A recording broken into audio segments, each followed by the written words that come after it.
On prend dans 2 minutes.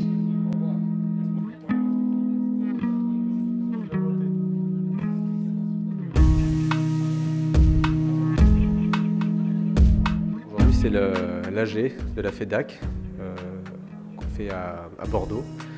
Et l'objet de la FEDAC, c'est de rassembler les acteurs de l'accompagnement à l'autoproduction et à l'entraide dans le bâtiment afin de sécuriser et de cadrer la pratique. On a commencé la journée par faire l'AG proprement dite et ensuite l'après-midi, on a fait une conférence, un colloque.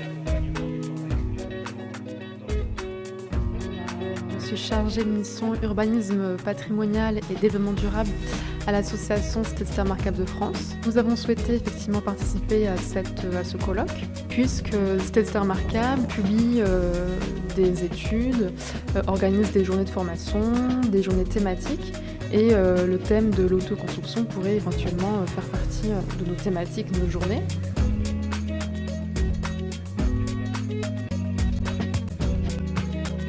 Pilote donc le centre de ressources CREBA, qui est un centre de ressources sous la forme d'un site internet. L'objectif du centre de ressources CREBA est d'accompagner les professionnels sur la problématique de la réhabilitation responsable du bâti ancien. Donc par rapport à l'Assemblée générale de la FEDAC et des échanges que nous avons pu avoir, moi je trouvais très riche les échanges, même si forcément tous les points de vue ne convergeaient pas, mais ça c'est la richesse de la discussion.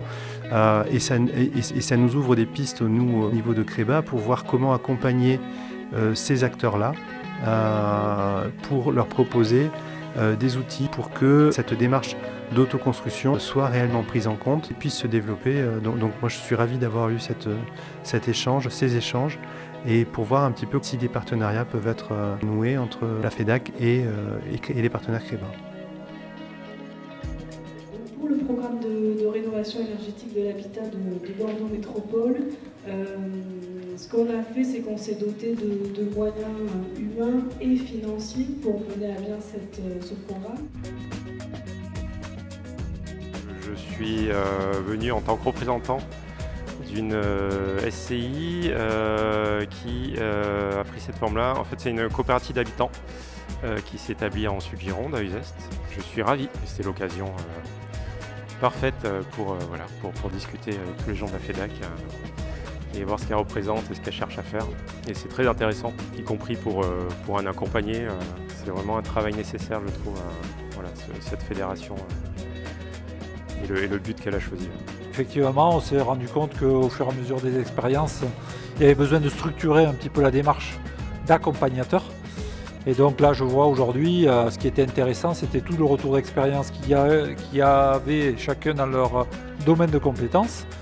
Et heureux de découvrir effectivement qu'il y a un travail qui a commencé à être fait sur toute la partie juridique, protection en fait et du client et des entreprises autour d'un contrat qui semble assez structuré. Et donc il y a tout un travail aussi de formation des accompagnateurs qui va être monté et proposé.